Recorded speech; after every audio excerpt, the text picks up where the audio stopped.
Hello, everybody, and thank you for sharing your time with me. I'm sending this message through various different channels to reach my dear Russian friends and the Russian soldiers serving in Ukraine. I'm speaking to you today because there are things that are going on in the world that are being kept from you, terrible things that you should know about. But before I talk about the harsh realities, let me just tell you about the Russian who became my hero. In 1961, when I was 14 years old, a very good friend of mine invited me to come to Vienna and to watch the World Weightlifting Championships. I was in the audience when Yuri Petrovich Vlasov won the World Championship title, becoming the first human being to lift 200 kilograms over his head. And somehow a friend of mine got me backstage. All of a sudden there I was, a 14-year-old boy, standing in front of the strongest man in the world. I couldn't believe it. He reached out to shake my hand. I still had a boy's hand. He had this powerful man's hand that swallowed mine. But he was kind, and he smiled at me. I will never forget that day. Never. I went home and I put his photo above my bed to inspire me when I started lifting weights. My father told me to take down that picture and to find a German or an Austrian hero. He got really angry, and we argued back and forth. He didn't like Russians because of his experience in the Second World War. You see, he was injured at Leningrad, where the Nazi army that he was part of did vicious harm to the great city and to its brave people. But I did not take the photograph down, no, because it didn't matter to me what flag Yuri Vlasov carried. My connections to Russia didn't stop there, by the way.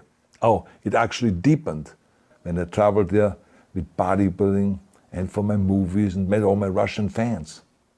And on one of those trips, I remember, I met Yuri Vlasov once again. It was in Moscow during the filming of Red Heat, which was the first American movie allowed to film in Red Square. Now, he and I spent the whole day together. He was so thoughtful, so kind, and so smart, and, of course, very giving. He gave me this beautiful blue coffee cup. And ever since then, I've been drinking my coffee out of every morning.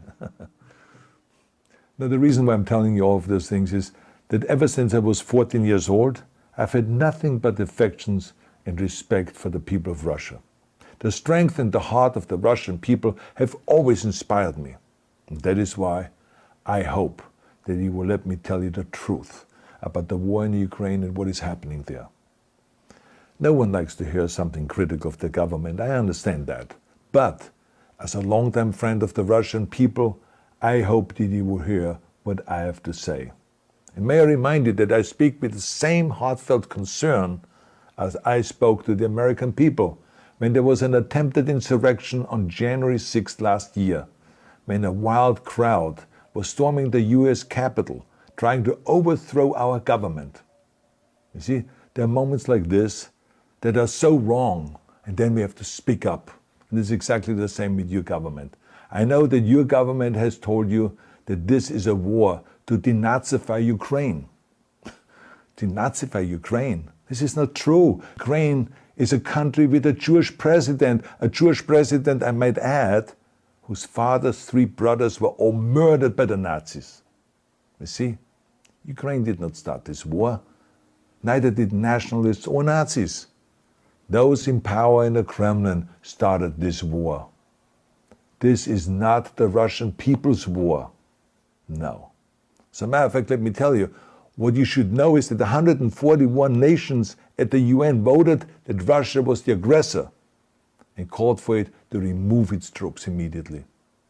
Only 4 countries in the entire world voted with Russia. That is a fact.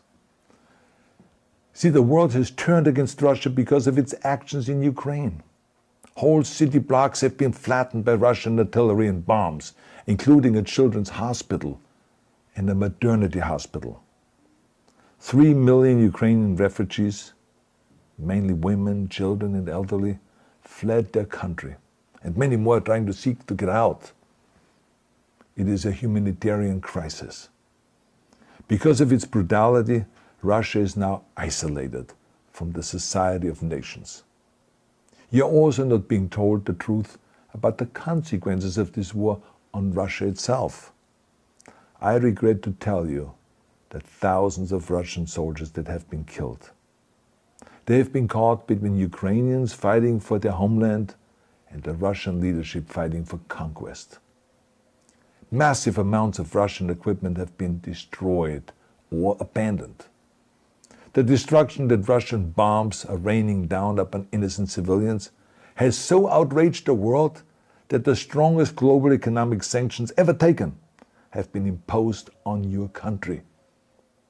Those who don't deserve it on both sides of the war will suffer. The Russian government has lied not only to the citizens, but to its soldiers. Some of the soldiers were told they were going to fight Nazis. Some were told that the Ukrainian people would greet them like heroes. And some were told that they were simply going on exercise. They didn't even know that they were going into war.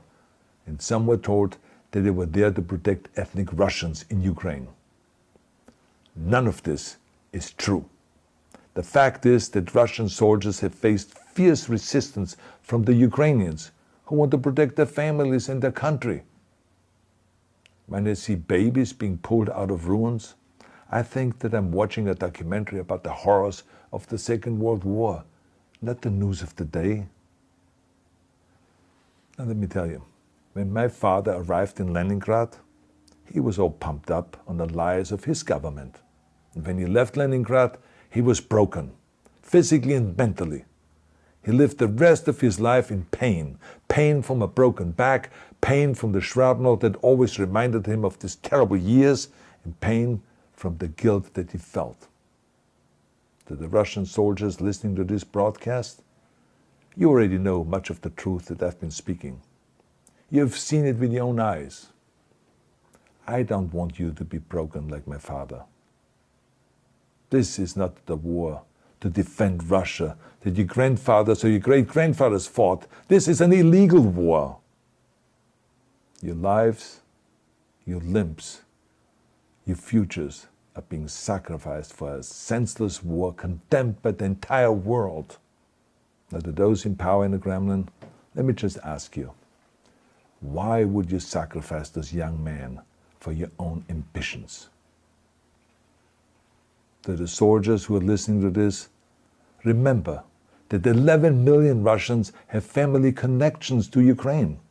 So every bullet you shoot a brother or a sister. Every bomb or every shell that falls is falling not on an enemy, but on a school, or a hospital, or a home. I know that the Russian people are not aware of such things are happening. So I urge the Russian people and the Russian soldiers in Ukraine to understand the propaganda and the disinformation that you are being told. I ask you to help me spread the truth. Let your fellow Russians know the human catastrophe that is happening in Ukraine. And to President Putin I say, you started this war. You are leading this war. You can stop this war. Now, let me close with a message to all of the Russians who have been protesting on the streets against the invasion of Ukraine. The world has seen your bravery. We know that you have suffered the consequences of your courage. You have been arrested, you have been jailed, and you have been beaten. You are my new heroes. You have the strength of Yuri Petrovich Vlasov.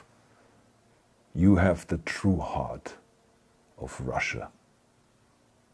My dear Russian friends, may God bless you all.